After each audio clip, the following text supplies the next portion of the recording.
Assalamualaikum Ustaz Najmi, apakah sudah bisa dimulai?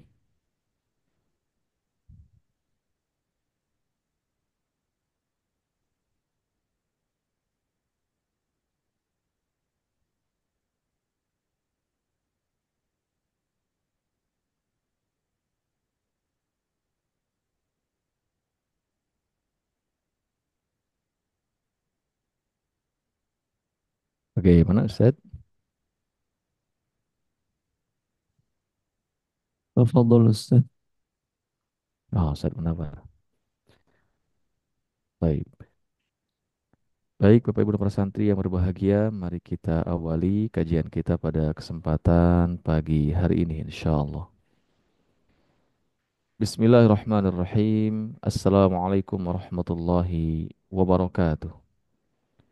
Alhamdulillahi wassalatu wassalamu ala Rasulillah wa ala alihi wa sahbihi wa mawalah. ومن تبعهم بإحسان إلى يوم القيامة أما بعد رضيت بالله ربا وبالإسلام دينا وبمحمد نبيا ورسولا ربي زدنا علما وارزقنا فهما وعملا صالحا متقبلا رب اشرح لي صدري ويسر لي أمري واحلل عقدة من لساني يفقه قولي يا فتاح يا علي. Bapak Ibu dan para santri jamaah Majelis Tadabbur Interaktif Al-Quran yang berbahagia. Alhamdulillah wa syukurillah pada kesempatan pagi hari ini kembali kita bisa hadir di Majelis Tadabbur Interaktif Al-Quran episode yang ke-949 bertepatan dengan 7 Dzulqa'dah 1446 Hijriah atau 5 Mei 2025 Masehi. Alhamdulillah. Mari kita awali kajian kita pada kesempatan pagi hari ini dengan bersama membaca lafaz basmalah. Bismillahirrahmanirrahim. Dan sebagaimana biasa, untuk menambah keberkahan di pagi hari ini, mari kita awali juga dengan tilawatul Quran, suratul Fatihah dan surah yang akan kita tadabburi masih di surah Maryam. Kepada Ustaz Najmi atau Ustaz Fatrah atau Ustaz Munawar atau yang mewakili untuk bisa memimpin.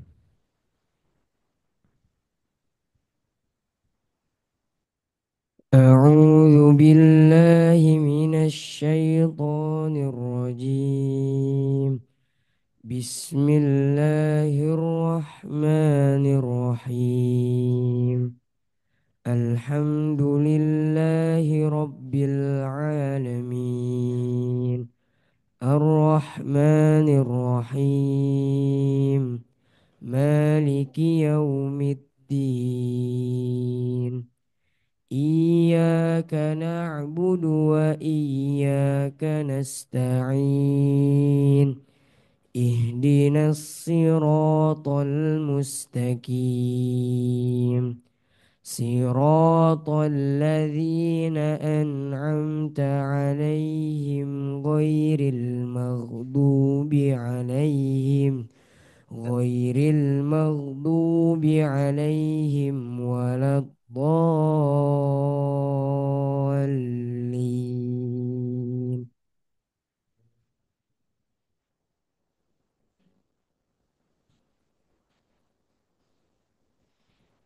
وأنذرهم يوم الحسرة إذ قضي الأمر وهم في غفلة وهم لا يؤمنون.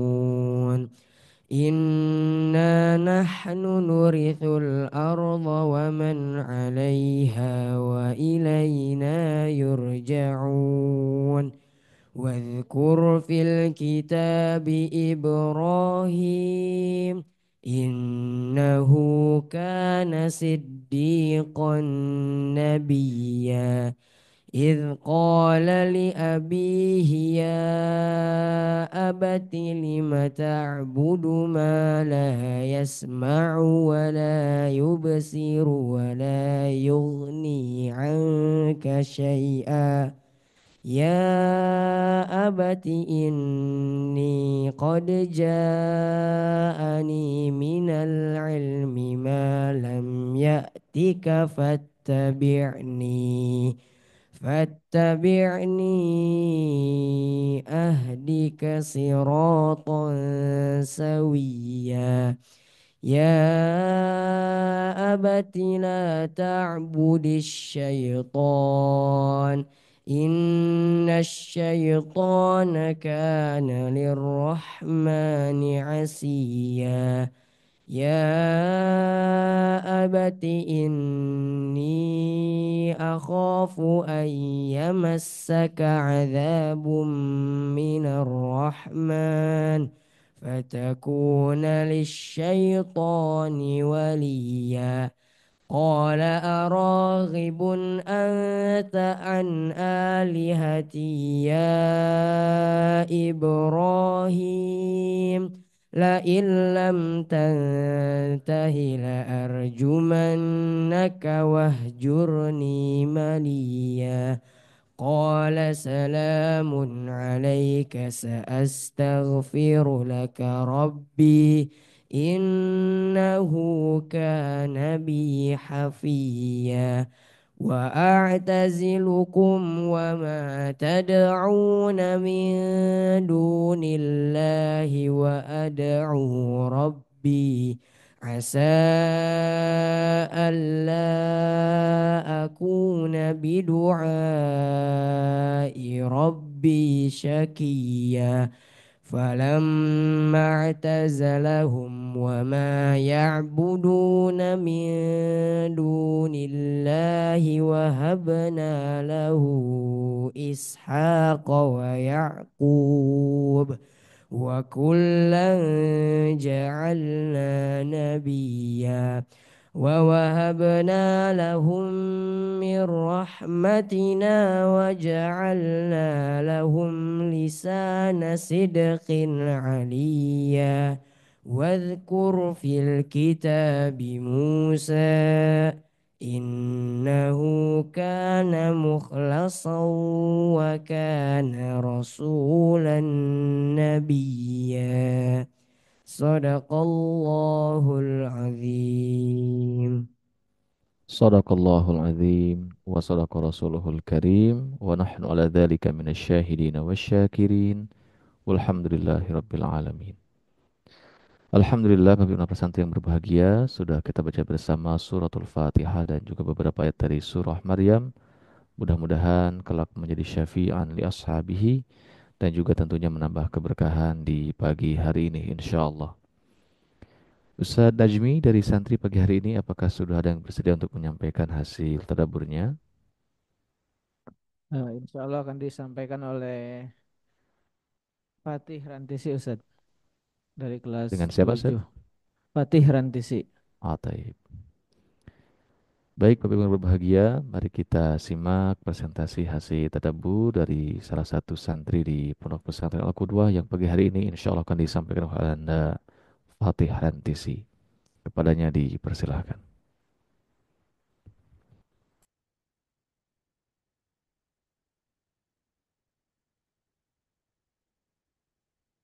Baik, kita ke hadis terlebih dahulu Ustadz. Belum siap, Ustadz? Baik. Ya, kita pembacaan hadis terlebih dahulu. Baik, Baik, berhubung belum siap, mari kita lanjut kepada sesi berikutnya. Kita simak pembacaan hadis dari kitab Sahih Bukhari yang akan disampaikan oleh Ustadz Najmi. Dipersilahkan.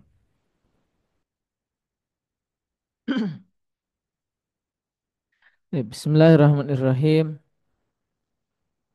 Assalamualaikum warahmatullahi wabarakatuh.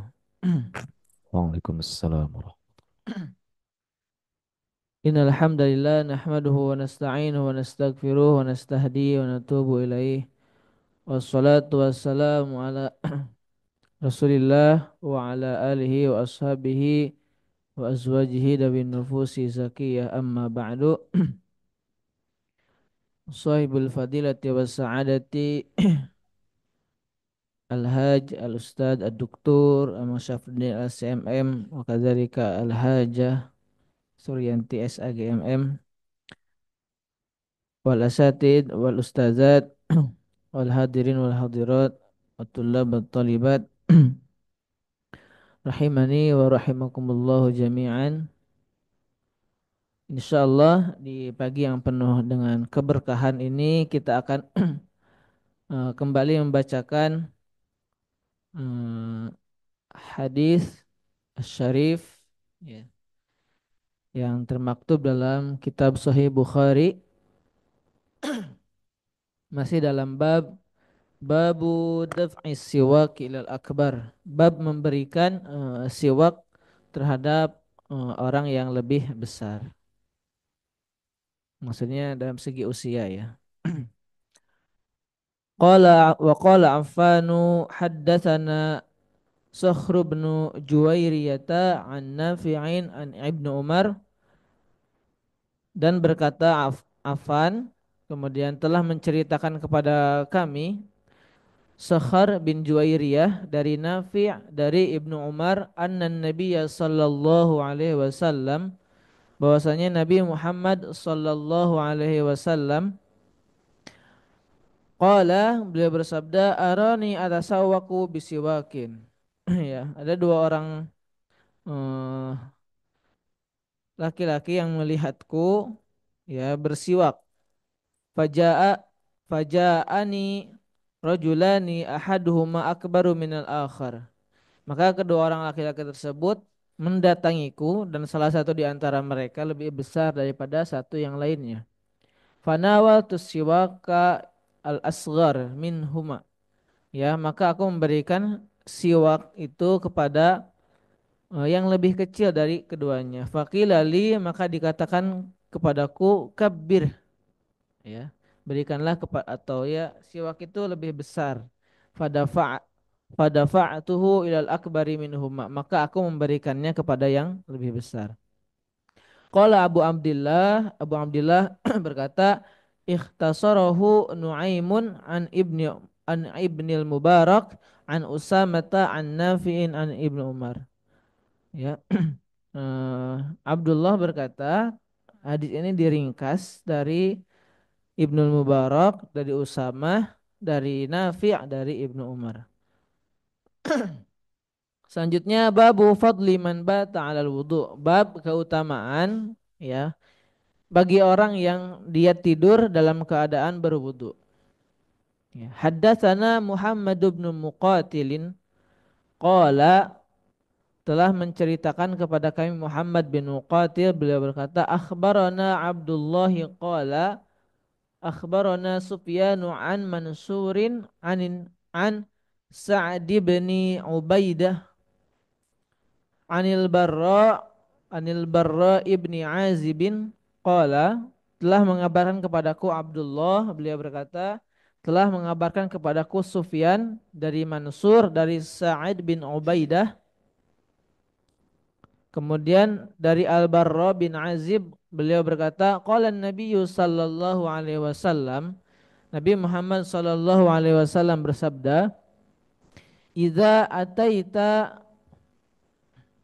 madja'aka fatawadda wudu'aka lis-shalah. Jika engkau mendatangi tempat berbaringmu, maksudnya hendak melaksanakan tidur, maka berwudulah sebagaimana wudumu untuk melaksanakan salat. Summat taji ala syaqqikal aiman. Kemudian berbaringlah ya pada bagian tubuh yang paling kanan. Artinya miring kanan ya. Summa qul, kemudian katakanlah Allahumma aslamtu wajhi ilaik. Ya Allah, aku aslamtu, serahkan wajahku kepadamu, wa fawwadtu amri ilaik, dan aku serahkan juga semua urusanku kepadamu, wa alja'tu dhahri ilaik, dan aku sandarkan punggungku kepadamu, raghbatan wa rahbatan ilaik, dengan penuh rasa cinta dan rasa takut kepadamu. La malja'a wa la manja'a minka illa ilaik, tidak ada tempat bersandar dan tempat kembali ya darimu hanya kepadamu. Allahumma amantu bi kitabikal ladzi anzalta. Allahumma ya Allah, aku beriman kepada kitab yang kau turunkan, wa bi nabiyyikal ladzi arsalta, dan kepada nabi yang kau utus, fa in. Oke, itu doanya ya. Mungkin teman-teman santi dulu sudah pernah dihafal, ya ini harus dipraktekkan. Apa yang akan didapatkan ketika seseorang berwudu, kemudian sebelum tidur ya, kemudian membaca doa ini, fa in mutta min lailatika fa anta ala fitrah. Jika engkau meninggal pada malam hari itu, ya maka engkau meninggal dalam keadaan fitrah, dalam keadaan suci. Waj'alhunna akhira ma tatakallamu bih, dan jadikanlah kalimat-kalimat di atas atau doa di atas itu sebagai akhir dari ucapan yang kita keluarkan. Qala, kemudian apa namanya, Al-Barra bin Azib ini berkata faradatuha, ya kemudian aku mengulang kalimat tersebut ala Nabi sallallahu alaihi wasallam, di hadapan Nabi Muhammad sallallahu alaihi wasallam.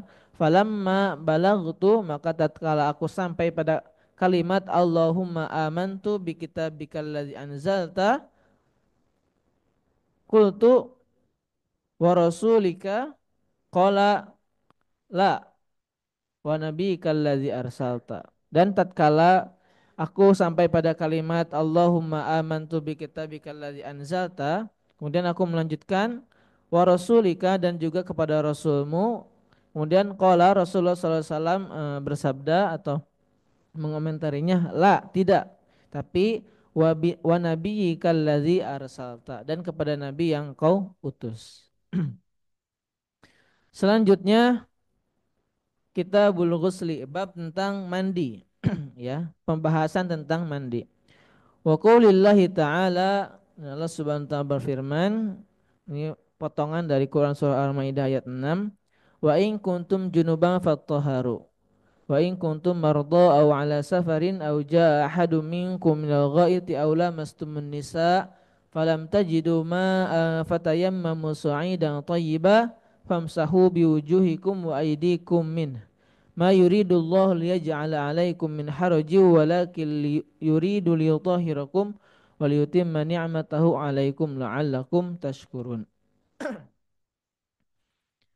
Ya, artinya wa in kuntum junuban fattahharu, dan jika engkau dalam keadaan junub fattahharu, maka bersucilah dengan cara mandi.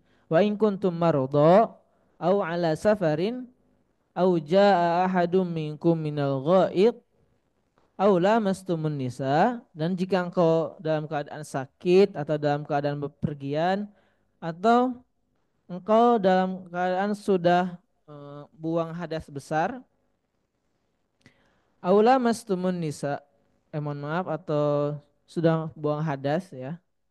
Jadi misalkan BAB atau BAK, aula mastumun nisa, atau engkau menyentuh kulit perempuan, falam tajidu ma'an, dan kalian tidak menemukan air, fatayammamu sa'idan thayyiba, maka bertayamumlah dengan menggunakan sa'idan thayyiba, tanah atau debu yang suci. Famsahu biwujuhikum wa aydikum min, maka usaplah oleh kalian wajah-wajah kalian dan tangan-tangan kalian. Ma yuridullahu liyaj'ala 'alaikum min harajin, ya tidaklah Allah menginginkan bagi kalian itu kesulitan, walakin yuridu liyutahhirakum, akan tetapi Allah Subhanahu wa taala ingin membersihkan kalian, wal yutimma ni'matahu, dan Allah ingin menyempurnakan nikmatnya, alaikum, kepada kalian, la'allakum tashkurun, agar kalian senantiasa bersyukur. Ini Quran surah Maidah ayat 6. Wa qawluhu jalla dzikruh, dan juga firman Allah Subhanahu wa taala dalam surat yang lain, yaitu surah An-Nisa ayat 43. Ya ayyuhalladzina amanu la taqrabus salata wa antum sukara. Wahai orang-orang yang beriman, janganlah kalian mendekati salat, atau ya melaksanakan salat, mendekatinya saja jangan ya, apalagi melaksanakannya, wa antum sukara, dan sementara kalian dalam keadaan mabuk, hatta ta'lamu ma taqulun, sampai kalian itu benar-benar sadar dan mengetahui apa yang kalian akan ucapkan. Wala junuban, dan janganlah seseorang yang dalam keadaan junub ini mendekati atau diam dalam masjid, illa abiri sabilin hatta tagtasilu, kecuali hanya lewat saja, hatta tagtasilu, sampai kalian semua itu bersuci. atau mandi besar. Wa in kuntum marda aw ala safarin aw jaa ahadum minkum minal ghaiti aw lamastumun nisa, dan jika di antara kalian dalam keadaan sakit atau dalam keadaan safar atau habis buang hajat, aw lamastumun nisa atau menyentuh kulit perempuan, falam tajidu ma'an, dan kalian tidak menemukan air, fatayammamu sa'idan thayyiba. Ya. Maka bertayamumlah dengan tanah atau debu yang suci. Famsahu biwujuhikum wa aydikum. Dan usaplah oleh kalian wajah-wajah kalian dan tangan-tangan kalian. Innallaha kana afuwan ghafura. Sungguhnya Allah Maha Pemaaf dan Maha Pengampun. Selanjutnya ini ya dalil dari Al-Qur'an ya tentang mandi besar. Selanjutnya babul wudu'i qoblal ghusli. Bab tentang berwudu sebelum melaksanakan mandi besar atau mandi wajib ya. Mandi wajib ini kan mandi itu menjadi wajib ketika seseorang ya terkena hadas besar. Haddatsana Abdullah ibn Yusuf qala akhbarana Malikun an Hisyamin an abihi an Aisyata zaujin Nabi, ya, telah menceritakan kepada kami Abdullah bin Yusuf, beliau berkata telah mengabarkan kepada kami Malik dari Hisyam dari ayahnya dari Aisyah, zaujin Nabi sallallahu alaihi wasallam, istri Nabi Muhammad sallallahu alaihi wasallam, anna Nabiyya sallallahu alaihi wasallam kana idza iktasala minal jinabati atau minal janabati bada'a fa ghassala yadayhi. Ya, sesungguhnya Rasulullah sallallahu alaihi wasallam itu ketika hendak mandi besar, ya, beliau memulai dengan mencuci kedua tangannya. Summa yatawaddau kama yatawaddu lis-shalah. Kemudian beliau berwudu sebagaimana wudu melaksanakan salat. Summa yudkhilu asabi'ahu fil ma. Kemudian beliau memasukkan ya kedua tangannya, fayukhallilu biha usul sya'ri. Kemudian beliau menyela-nyela akar rambutnya. Summa yusabbu ala ra'sihi salasa ghurafin biyadih. Kemudian beliau menuangkan air atau mengguyurkan air ya sebanyak 3 kali dengan tangannya. Summa yufidu ala jildihi kulli. Kemudian beliau menuangkan atau ya kalau bahasa Sundanya ngawalatraan. Ngawalatraan itu menyempurnakan mandinya atau ke seluruh tubuhnya. Jadi dimulai dengan Rasulullah itu kalau mandi janabah ya dimulai dengan mencuci kedua tangannya, kemudian setelah itu berwudu ya sebagaimana wudu ingin melaksanakan sholat secara sempurna, kemudian juga menyela-nyela rambutnya, baru beliau menuangkan air terlebih dahulu ke atas kepalanya sebanyak 3 kali, kemudian ke seluruh badannya. Kemudian hadis selanjutnya, haddatsana Muhammad bin Yusuf qala haddatsana Sufyanu 'anil A'mas an Salim ibn Abil Ja'di an Quraibin an Ibni Abbasin,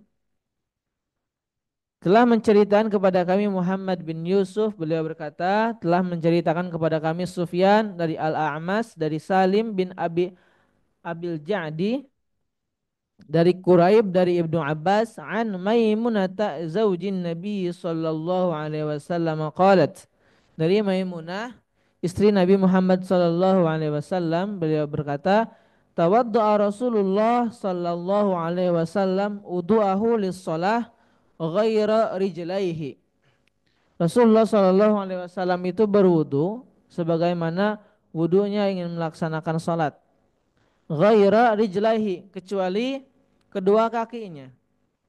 Jadi mungkin sampai mengusap rambut ya.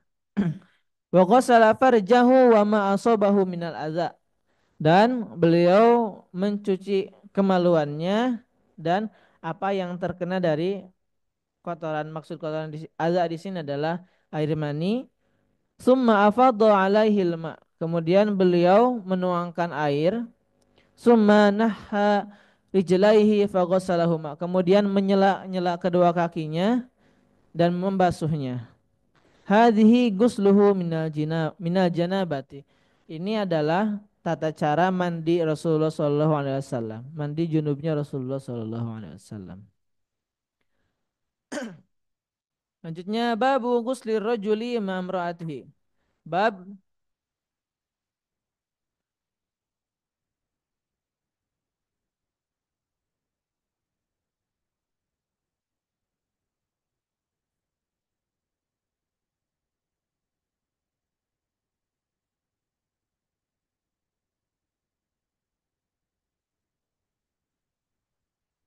siap-siap.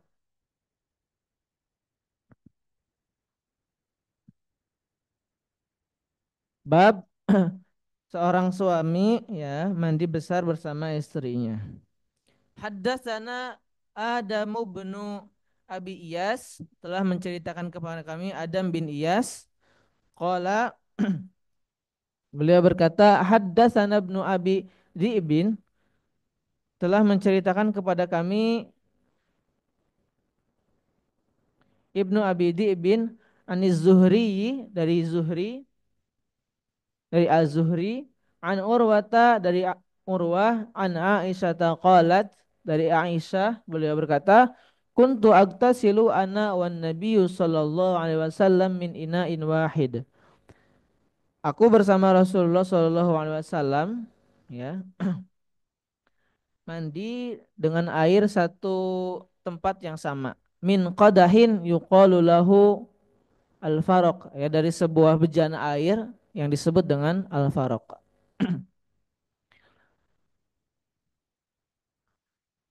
Babul ghusli bis-sa'i wa nahwi. Ya, bab tentang mandi mandi dengan air satu so' atau yang semisalnya. Sebagaimana yang sudah kita ketahui, satu so' itu kemarin ya setara dengan 4 mud. Satu mudnya itu setara dengan setengah liter air lebih lah. Jadi kalau empat atau 4 mud atau satu so' itu ya kurang lebih dua setengah liter air lebih, dan itu bisa. Haddatsana Abdullah bin Muhammad, telah menceritakan kepada kami Abdullah bin Muhammad. Qala, beliau berkata, haddatsani Abdus Somad, telah menceritakan kepadaku Abdus Somad. Qala, beliau berkata, haddatsani Syu'bah, telah menceritakan kepadaku Syu'bah. Qala, beliau berkata, haddatsani Abu Bakr bin Hafsin, telah menceritakan kepadaku Abu Bakar bin Hafs. Qala, beliau berkata, sami itu Abbas Salamah, aku berkata Abu Salamah yaqul, berkata, dakhaltu ana wa akhuhu Aisyata, ya, aku masuk, ya, dan saudaraku, dan saudara laki-laki Aisyah, ala Aisyata, terhadap Aisyah. Fasa'alaha, kemudian beliau bertanya kepada Aisyah. Fasa'alaha akhuhu, ya, kemudian saudara Aisyah itu berkata kepada Aisyah atau bertanya an guslin Nabi sallallahu alaihi wasallam, tentang bagaimana tata cara mandinya Rasulullah sallallahu alaihi wasallam. Fada'at bi ina'in nahwi min sa'in, ya, maka beliau eh, meminta untuk mengambilkan satu bejana air min sa'in, yang ya kiranya satu sa'. Fagta salat wa afadat ala rasiha, kemudian Aisyah mandi dan juga eh, mengguyurkan air di atas kepalanya. Wa bainana wa baina hijab, ya, dan di antara kami dan di antaranya itu ada hijab. Qala Abu Abdullah, kemudian Abu Abdullah berkata, qala Yazid bin Harun wa Bahzun wal Juddi an Syu'bah qadri sa'in. Kemudian Yazid bin Harun berkata, begitu juga dengan Bahz wal Al-Judi dari Syu'bah qadri sa'in, ya seukuran satu sa'.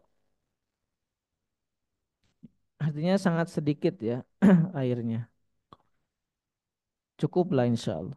Haddatsana Abdullah Ibnu Muhammad telah menceritakan kepada kami Abdullah bin Muhammad. Qala, beliau berkata, haddatsana Yahya bin Adam telah menceritakan kepada kami Yahya bin Adam. Qala, beliau berkata, haddatsana Zuhairun an Abi Ishaq telah menceritakan kepada kami Zuhair dari Abi Ishaq. Qala, beliau berkata, haddatsana Abu Ja'farin telah menceritakan kepada kami Abu Ja'far annahu kana inda Jabir bin Abdullah, ya, yaitu ketika Abu Ja'far itu bersama atau berada di tempatnya Jabir bin Abdullah, huwa wa abuhu wa indahu qaumun, ya, dia bersama orang tuanya dan pada saat itu ya bersama kaumnya. Fasa aluhu anil ghusli, ya, mereka bertanya tentang bagaimana tata cara mandi. Faqala, maka beliau berkata, yakfi kasa'un, ya, cukup sebetulnya buat kamu mandi itu satu so'. Faqala rajulun, seseorang berkata, ma yakfini, itu tidak cukup bagiku. Faqala Jabir, kemudian Jabir berkata, kana yakfi man huwa awfa minka sya'ran wa khairun minka summa ammana fi saubin, ya, sebetulnya itu cukup, ya, satu kata Jabir itu sangat cukup, ya, dan begitu juga orang yang rambutnya sangat lebat dan juga lebih baik darimu itu cukup mandi dengan satu so'. Maksudnya ini adalah Rasulullah, ya. Rasulullah itu, ya, cukup mandi dengan satu so'. Haddatsana Abu Nuaimin qala, kemudian telah menceritakan kepada kami Abu Nuaim, beliau berkata, haddatsana Ibnu Uyainah telah menceritakan kepada kami Ibnu Uyainah an Amrin dari Amr an Jabir bin Zaidin dari Zabir bin Zaid an Ibnu Abbas dari Ibnu Abbas anna Nabiyya sallallahu alaihi wasallam dari Nabi Muhammad sallallahu alaihi wasallam wa Maimunata dan Maimunah kana yagtasilani min ina'in wahid, ya, beliau Rasulullah sallallahu alaihi wasallam dan Maimunah istrinya mandi ya, keduanya mandi dalam satu bejana atau di tempat yang sama. Wa qala Yazid bin Harun, ya, dan Yazid bin Harun wabas wal Juddi an Syu'bah dari Syu'bah qadri sa'in, ya, airnya itu hanya satu so',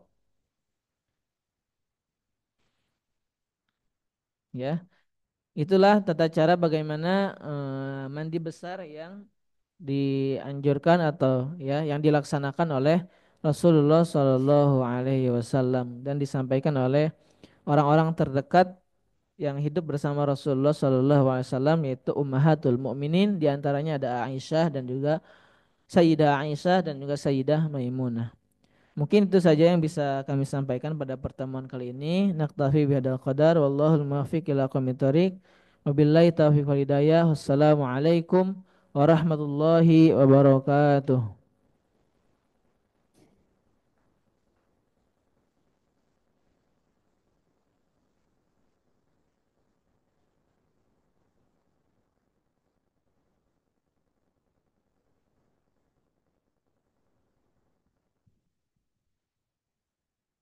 Baik, hadirin yang dirahmati Allah Subhanahu wa taala, insyaallah untuk selanjutnya kita simak hasil tadabbur dari santri yang insyaallah akan disampaikan oleh Anda Raihan dari kelas 7 SMP. Kepadanya dia persilahkan.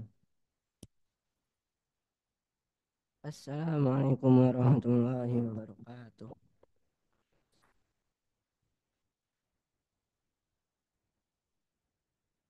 Alhamdulillahirabbil alamin wassalatu wassalamu ala asrofil anbiya'i wal mursalin wa ala alihi wa sahbihi ajmain amma ba'du. Puji syukur kepada Allah yang telah mengumpulkan kita atas undangan yang rahmat ini, yang dimana kita bisa mencari ilmunya, yaitu Al-Quranul Karim yang telah Ia berikan kepada Nabi Muhammad SAW.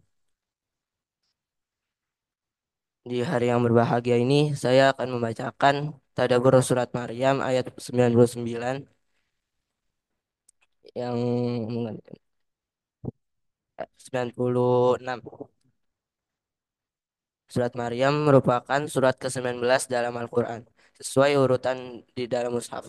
Sedangkan surat ke-44 secara penurunan wahyu, surat ini terdiri atas 98 ayat dan termasuk ke dalam golongan surat Makkiyah yang diturunkan sebelum Rasulullah SAW hijrah ke Madinah untuk menyebarkan agama Islam lebih jauh dan luas, karena hampir seluruh ayatnya diturunkan sebelum Nabi Muhammad SAW hijrah ke Madinah, bahkan sebelum sahabat-sahabatnya hijrah ke negeri Habasyi. Merupakan riwayat Ibnu Mas'ud, Ja'far bin Abi Thalib membacakan pemulaan surat Maryam ini kepada Raja Naja- Najasyi dan pengikut-pengikutnya di waktu ia ikut hijrah bersama-sama sahabat-sahabat yang lain ke negeri Habasyi. Surat Maryam memiliki beberapa tema atau konsep-konsep yang ada dalam surat ini. Tetapi tema atau konsep utamanya yang dibahas oleh Allah pada surat ini adalah kuasa atau mukjizat Allah SAW pada keluar Nam- keluar Nabi Zakaria dan Ali Imran dari keluarga Nabi Yakub. Surat Maryam turun untuk membicarakan kekuasaan Allah atas kehamilan istri Nabi Zakaria yang sudah tua dan Zakaria yang mandul dan istrinya yang mandul, dan mengandungnya Siti Maryam tanpa adanya pergaulan dari laki-laki manapun. Surat Maryam memiliki beberapa tema atau konsep-konsep yang ada dalam surat ini, tetapi tema atau konsep utamanya yang dibahas oleh Allah pada surat ini adalah kuasa atau mukjizatnya terhadap Maryam.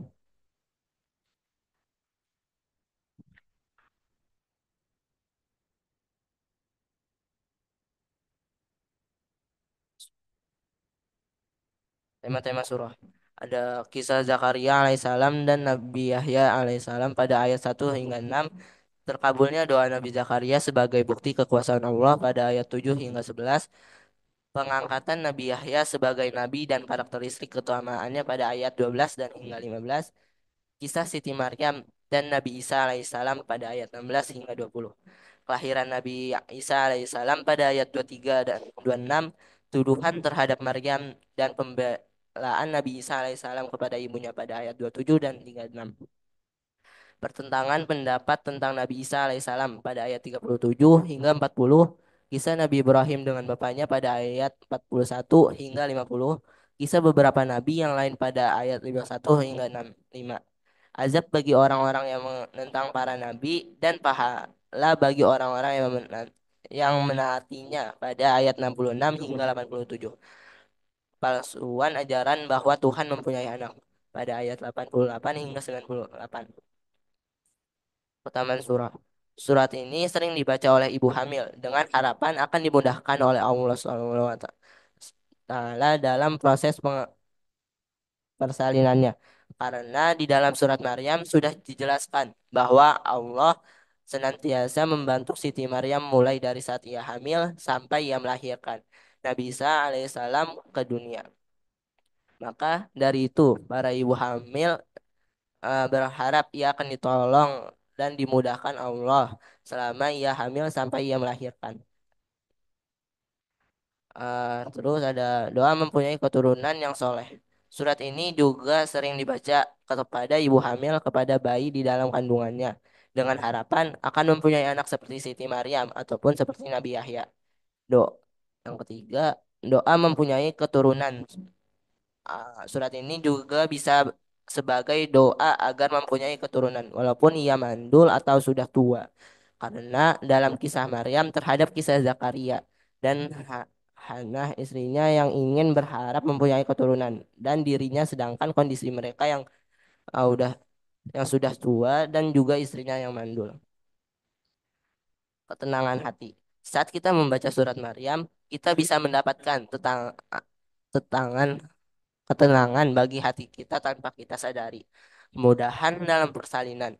Banyak para ibu hamil yang membaca surat Maryam atau doa-doa di dalam surat Maryam agar dimudahkan dalam persalinannya dan dapat mengantarkan kita kepada surganya Allah jika kita rajin dan selalu membaca Al-Quran. Salah satunya adalah surah ini, yang intinya di setiap surah-surah yang diturunkan dari Allah kepada manusia itu mempunyai banyak manfaat yang kita bisa menggunakannya. Ayat 96,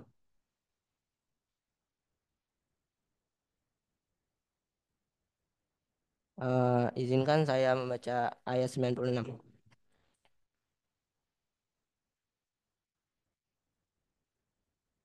Innalladzina amanu wa amilus solihati sayaj'alu lahumur rahmanu wudda. Eh, yang artinya sungguh orang-orang yang beriman dan mengerjakan kebajikan kelak Allah yang Maha Pengasih akan menanamkan rasa kasih sayang dalam hati mereka.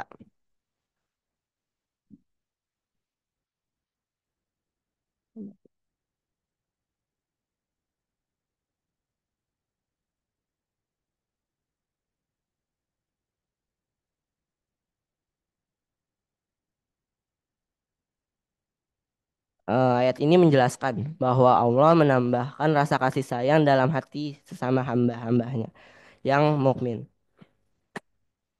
dan tetap mengerjakan amal soleh.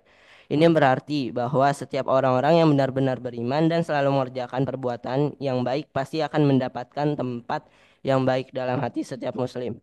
Walaupun orang yang beriman itu tidak berusaha menarik hati orang lain, namun orang itu pasti tertarik kepadanya karena tertanamnya rasa simpati dan kasih sayang kepada orang mukmin. Itu bukan hanya berupa mulut manis dan tutur kata yang baik, tetapi karena Allah sendiri yang menanamkan rasa kasih sayang ke dalam dada hamba-hambanya.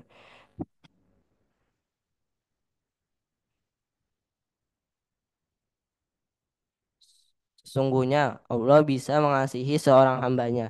Dia panggil malaikat Jibril lalu dia berkata kepadanya, "Sesungguhnya aku mengasihi si fulan, maka hendaknya engkau mengasihi dia." Maka diserukanlah hal itu di langit. Kemudian turunlah kepadanya kasih sayang di bumi. Riwayat Al-Bukhari, Muslim, dan At-Tirmizi.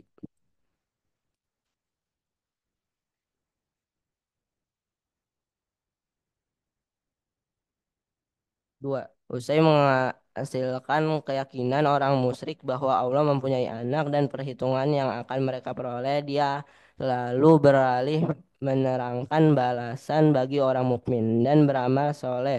Sungguh orang-orang yang beriman dengan teguh dan membuktikan keimanannya dengan mengerjakan kebijakan. Kelak Allah yang Maha Pengasih akan menambah rasa kasih sayang dalam dirinya kepada sesama yang orang beriman.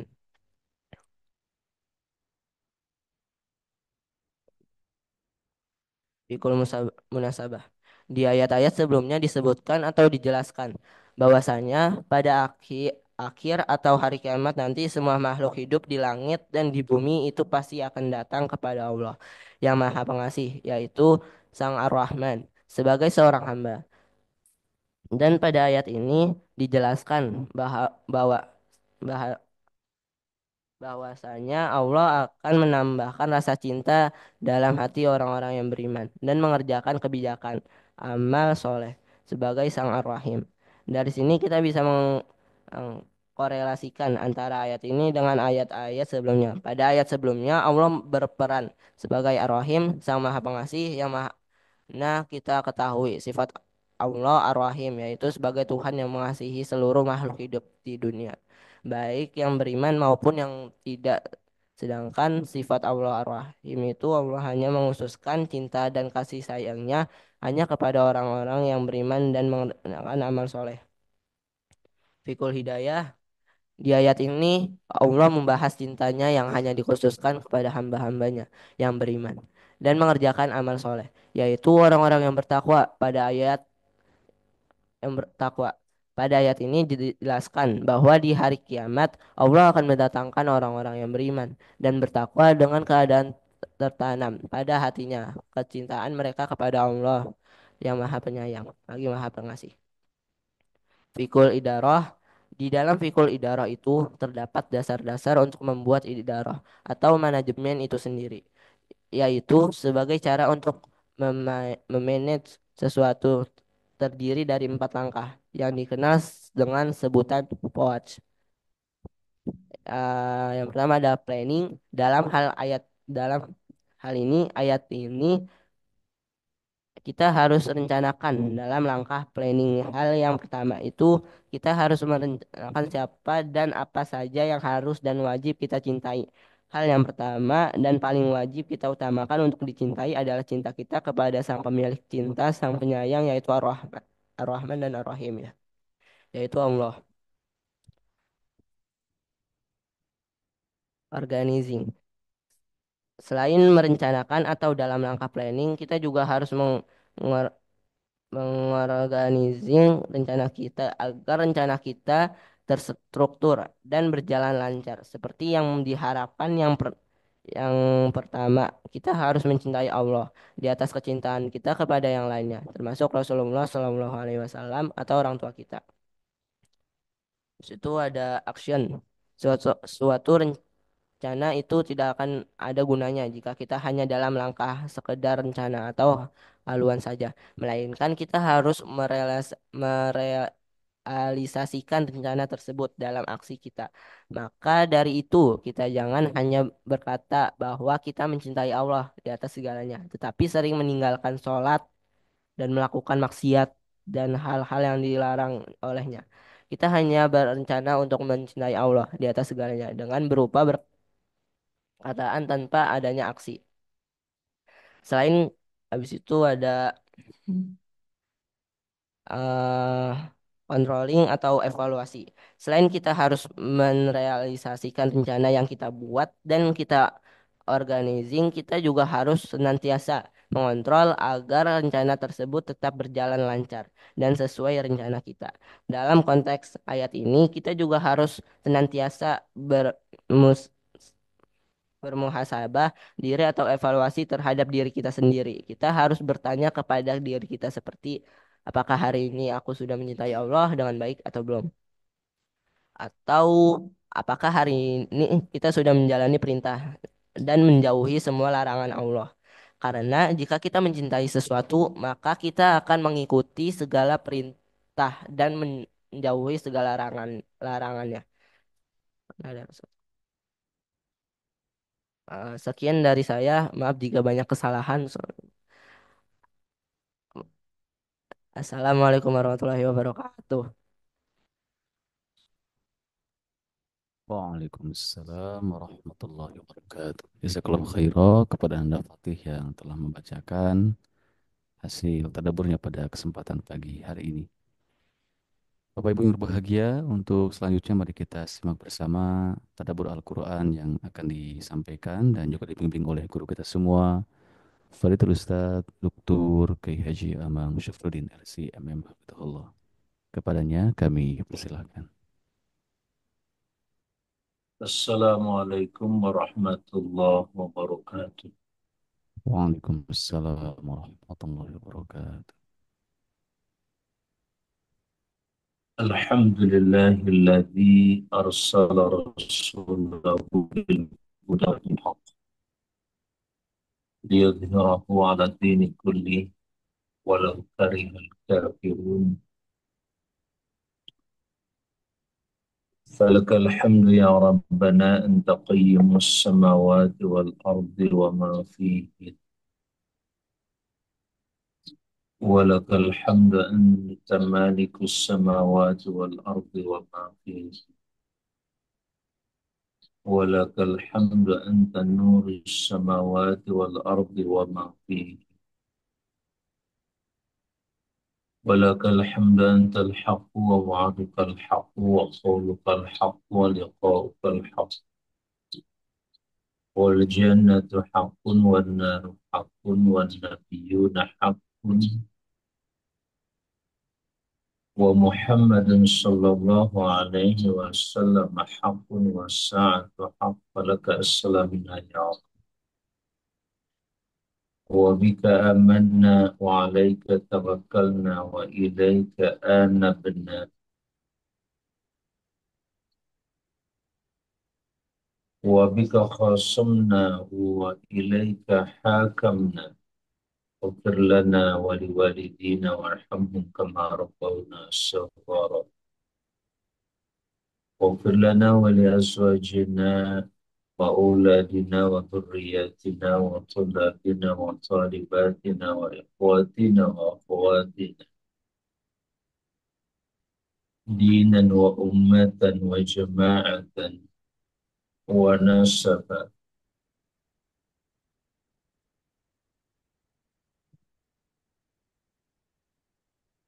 ومجلسا ومؤسسة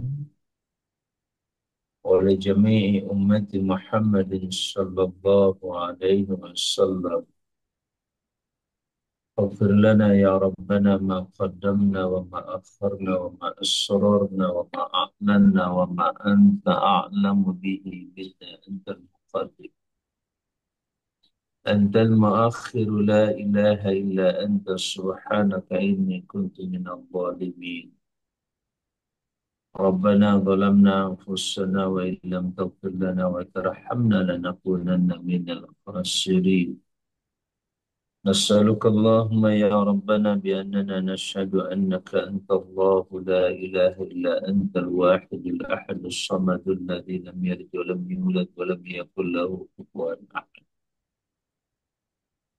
كما نشهد أن محمدا صلى الله عليه وسلم عبدك ونبيك ورسولك اللهم إنا عبادك وإيماؤك أبناء وبنات عبادك وإيمائك تواصينا بيدك ماض فينا حكمك عدل فينا قضاؤك نسألك اللهم يا رب بكل اسم هو لك سميت به نفسك أو أنزلته في كتابك أو علمته أحدا من خلقك أو استأثرت به في علم الغيب عندك أن تجعل القرآن ربيع قلوبنا ونور صدورنا وذهاب أحزاننا وجلاء همومنا وغمومنا فارحمنا يا ربنا بالقرآن واجعله لنا إماما ونورا وهدى ورحمة وذكرنا يا ربنا منه ما نسينا وعلمنا منه ما جهلنا ورزقنا تلاوته وتدبره والتعامل معه وتطبيقه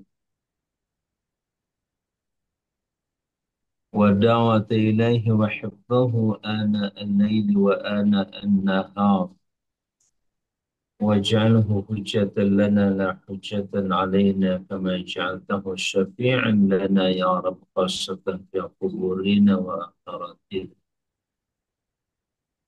وصل اللهم على سيدنا وحبيبنا وشفيعنا ومولانا محمد المصطفى النبي الأمي وعلى آله وصحبه وسلم تسليما عدد ما أحاط به علمك وخط به قلمك وأصحاب الكتاب وارض اللهم عن سادتنا أبي بكر وعمر وعثمان وعلي وعن الصحابة أجمعين وعن التابعين وتابعيهم بإحسان إلى يوم الدين كما صليت على سيدنا إبراهيم وعلى آل سيدنا إبراهيم وبارك على سيدنا محمد وعلى آل سيدنا محمد كما باركت على سيدنا إبراهيم وعلى آل سيدنا إبراهيم في العالمين إنك حميد مجيد والحمد لله رب العالمين عباد الله أوصي نفسي وإياكم بتقوى الله فقد فاز المتقون Laqad qala Allah azza wa jalla a'udzu billahi minasy syaithanir rajim. Ya ayyuhalladzina amanu taqullaha haqqa tuqatih wa la tamutunna illa wa antum muslimun. Sadaqallahul azim ibadallah. Hamba-hamba Allah jemaah matrik majelis tadabbur interaktif. Hafidhakumullah, mudah-mudahan selalu dijaga dan dilindungi Allah Azza wa Jal dalam pertarungan abadi yang selalu saya ingatkan, kita selalu berperang dengan siapa? Syaitan. Di mana syaitan dalam posisi yang tidak bisa kita lihat, sementara syaitan melihat kita. Tapi jangan khawatir bahwa kita bersama Allah Azza wa Jal dan para malaikat Allah Subhanahu wa Ta'ala. Didampingi dengan kitab sucinya Al-Quranul Karim yang menjadi hablun, tali, ya, tali yang langsung menghubungkan antara kita dengan Allah Azza wa Jalla. Ya, wa'tasimu bihablillahi jami'an wa la tafarraqu, dan berpegang teguhlah kalian dengan tali Allah. Salah satu tafsir dan pengertian hablullah yang paling objektif dan mendasar adalah kitabullah. Islam juga bisa, sebab Islam pun merupakan tali Allah. Begitu halnya berjamaah. Kalau kita bergabung bersama-sama membangun suatu jamaah, bermasyarakat, berorganisasi, itu juga merupakan hablullah. Nah, kalau kita bicara tentang tali Allah, maka ada dua ujung tali. Ya, di mana satu ujungnya langsung di bawah kendali Allah Subhanahu wa Ta'ala, dan ujung lainnya adalah dipegang oleh mereka-mereka yang beriman kepada kitabullah.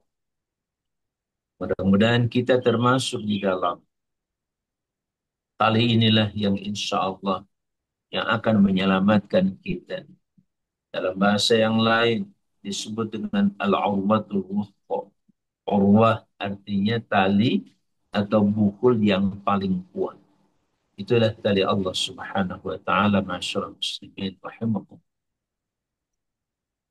Tali inilah yang selalu kita pelajari di pagi hari, supaya kita benar-benar tersambung dengan Allah Azza wa Jalla, tersambung dengan Rasulnya Muhammad Sallallahu Alaihi Wasallam, melalui salawat kepada beliau tercinta yang kita antarkan tadi dalam pembukaan. Selalu saya tutup dengan salawat kepada Nabi Sallallahu Alaihi Wasallam, dan diawali dengan permohonan kita kepada Allah untuk menjadikan Quran ini sebagai Rabi'a qulubina, kebahagiaan hati kami ibarat musim semi, di mana kita sangat memerlukan kebahagiaan, ketenangan, dan ketentraman ini, apalagi di pagi hari sebelum kita beraktivitas.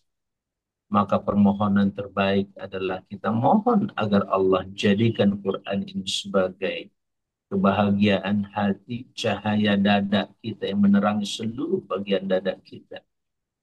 Dan yang terakhir tentu saja menjadi salah satu di antara pedoman kita dalam beraktivitas masyarakat muslim.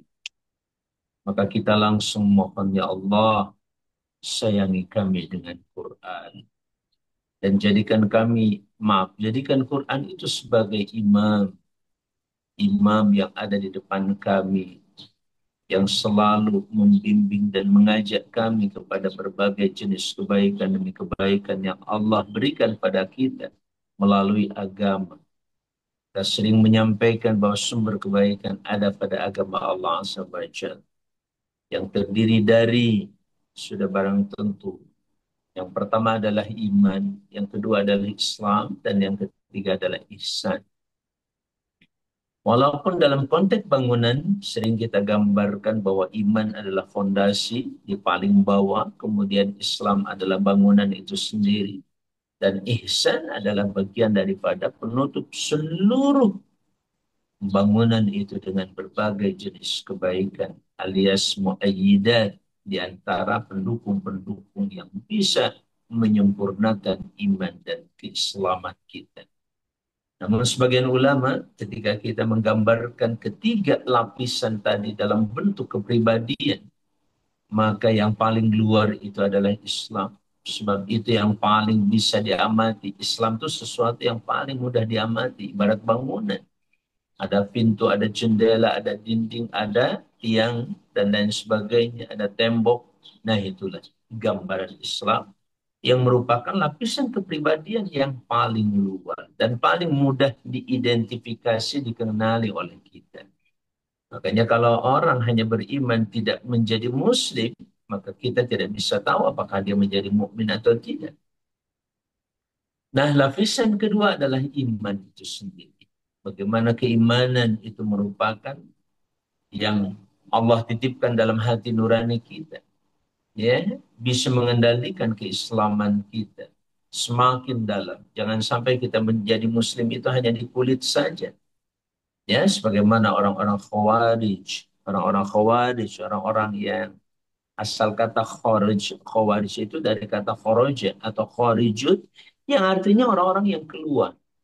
Kenapa disebut khawarij? Yaitu orang-orang yang keluar karena mereka pada hakikatnya sudah keluar dari Islam. Kenapa? Karena mereka tidak masuk atau tidak memasukkan Islam itu ke dalam hati nurani mereka. Bahkan mereka sibuk dengan sathiyat, hal-hal yang dangkal. Hanya bagian daripada kulit saja. Permukaan-permukaannya saja sibuk mereka dengan sholatnya, dengan puasanya, dengan berbagai macam ibadah. Sambil merendahkan orang lain. Sambil mencibir orang lain. Bahkan mereka menganggap jauh lebih hebat dibandingkan dengan para sahabat Nabi Shallallahu Alaihi Wasallam. Karena kaum Khawarij yang pertama kali muncul adalah di zaman di zaman para sahabat, terutama di zaman Ali bin Abi Thalib radhiyallahu anhu. Mereka melihat Ali ya sebagai sosok yang hebat, tapi banyak sekali penentangan-penentangan dan pembangkangan mereka terhadap Ali bin Abi Thalib. Sehingga Ali bersama dengan Ibnu Abbas seringkali menghadapi mereka. Argumen-argumen orang-orang Khawarij yang menyesatkan. Mereka berpikir dengan Quran. Mereka paham Quran. Tapi sayang masyarakat muslim. Quran tidak sampai ke hati mereka. Nah inilah lapisan kedua keimanan. Dan lapisan terdalam yang bisa mengikat seluruh keislaman dan keimanan kita adalah ihsan itu sendiri. Makanya ihsan merupakan ujung tombak sekaligus merupakan inti daripada seluruh amal perbuatan kita. Kalau Islam maupun iman tidak tampil dalam keihsanan atau tidak dilatar belakangi dengan sikap dan sifat ihsan, maka semuanya akan sirna dan sia-sia. Semoga Allah lindungi kita. Itulah proses pembelajaran yang mohon maaf Bapak Ibu sekalian. Tidak ada kata kita sudah cukup. Tidak ada kata bahwa saya sudah bisa, bahwa saya sudah tahu. Mohon maaf kepada siapapun, terutama sivitas akademika, seluruh jajaran manajemen, seluruh jajaran karyawan-karyawati, terutama guru-guru dan para dosen yang tergabung di Yayasan Islam Al-Qurwa. Tidak boleh ada perasaan seperti itu. Bahwa saya sudah tahu. Sehingga mohon maaf, tidak ada perasaan sedikit pun ingin bergabung di matrik ini. Bahkan kalaupun bergabung terasa berat banget sebab ya ketergabungannya itu hanya sekedar mengikuti instruksi daripada manajemen terutama ibunda kita Ustazah Hajah Suryanti hafizahullah ya mudah-mudahan selalu dijaga Allah Subhanahu wa taala. Jangan sampai di antara kita ya hadir di majelis ini hanya sekedar hadir seperti biasa, hanya kulitnya saja. Maka saya secara pribadi selalu mengajak, yuk kita berinteraksi. Yuk libatkan pikiran kita, libatkan hati kita.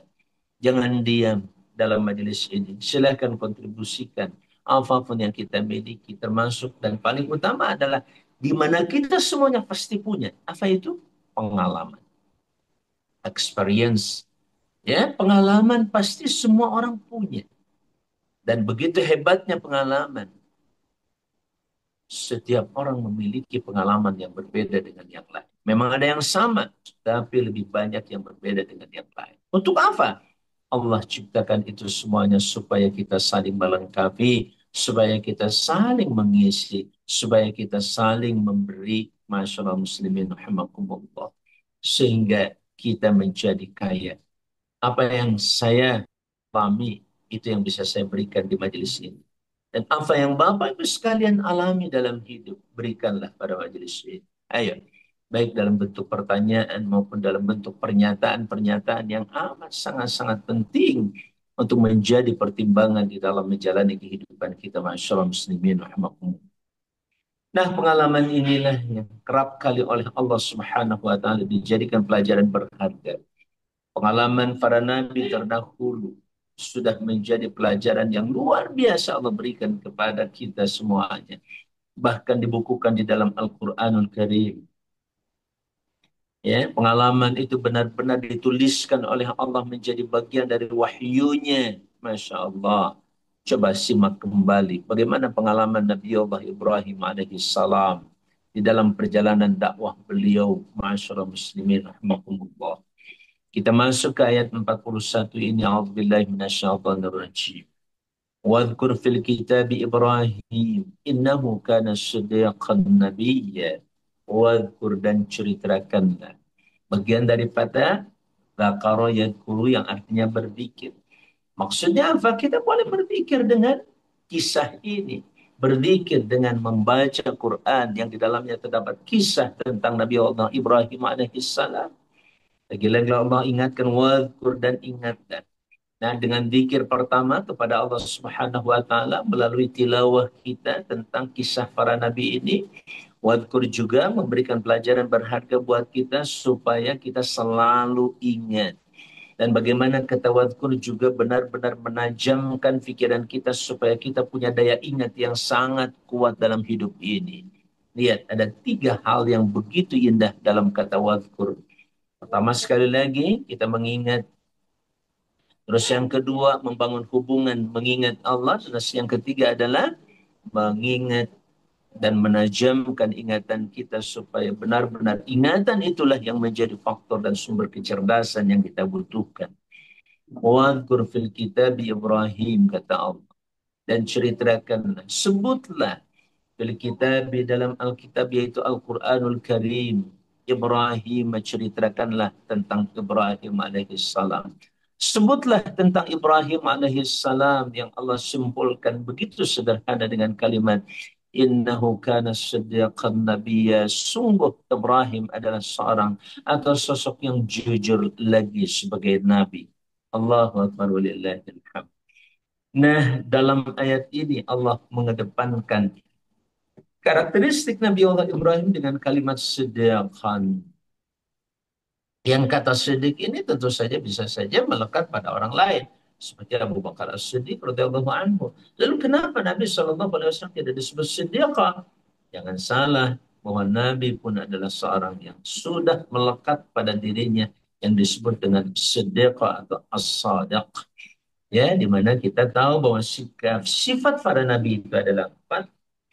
Yang pertama adalah tabligh, amanah, fatwanah, dan sidq. Ya, jadi seluruh nabi adalah siddiq. Hanya ada nabi-nabi tertentu yang secara khusus Allah munculkan kalimat siddiq. Kenapa demikian, masyarakat muslimin? Kepribadian sebagai seorang siddiq itu bukan hal sederhana, masyarakat muslimin.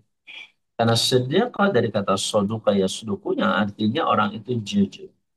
Kejujurannya itu benar-benar terlihat dalam seluruh sifat dan sikap hidupnya. Jujur itu terjadi konsistensi antara apa yang dikatakan dengan apa yang dipikirkan dengan apa yang dikerjakan. Ya, bahkan dengan apa yang diyakini.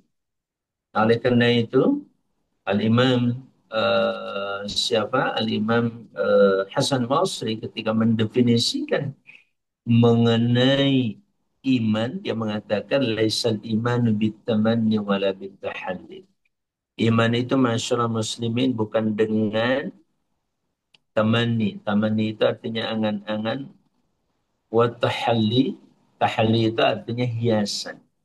Saya muslim loh, aku aku mukmin loh, terlihat sebagai hiasan dalam hidup kita. Nah, ini juga proses di mana kita, Bapak Ibu sekalian, hamba-hamba Allah, para santri putra-putri, proses pembelajaran.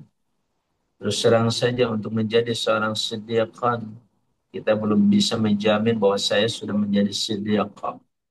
Maka proses pembelajaran harus terus berjalan. Tidak boleh berhenti. Disitulah pentingnya materi. Salah satunya adalah majelis tadabbur interaktif, Bapak Ibu sekalian, ya, buntut dan yang lain-lain. Untuk apa? Untuk terus saja kita belajar dan belajar. Jangan pernah berhenti. Karena tahapan pembelajaran ini masih sangat-sangat jauh sekali. Tangga-tangga proses menjadi sediakan. Sebagaimana Allah sematkan pada nabinya, Nabiullah Ibrahim, bukan perjalanan yang sederhana. Perjuangannya amat sangat-sangat jauh luar biasa.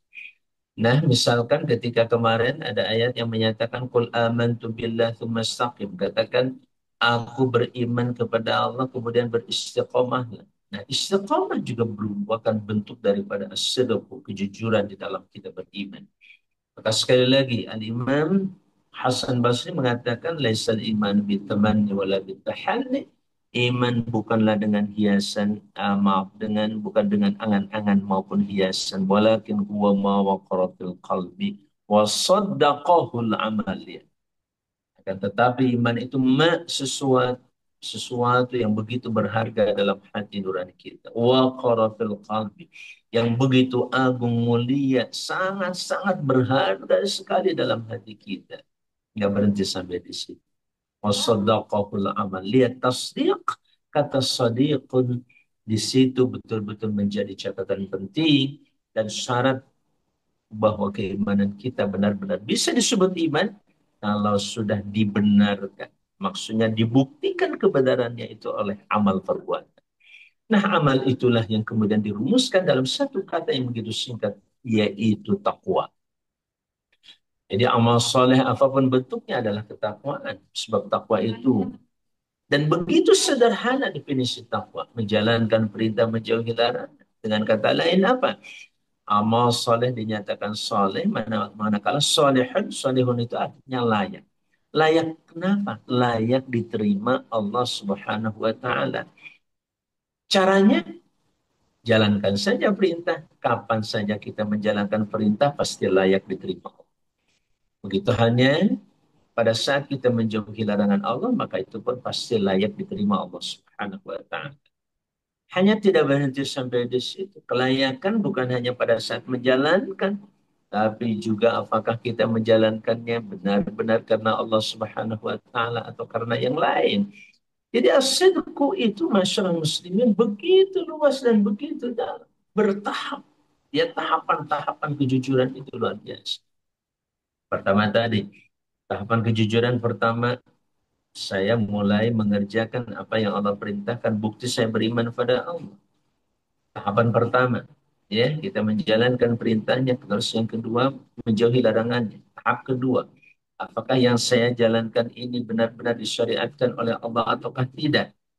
Subhanallah. Tahapan yang ketiga tadi, apakah saya melakukan ini benar-benar tadi yang kedua sesuai syariat Allah ataukah tidak? Bisa saja saya melaksanakan sesuatu tidak sesuai syariat Allah. Ini juga masih belum menunjukkan kejujuran. Nah, tahapan berikutnya adalah apakah saya menjalankan perintah ini benar-benar karena Allah.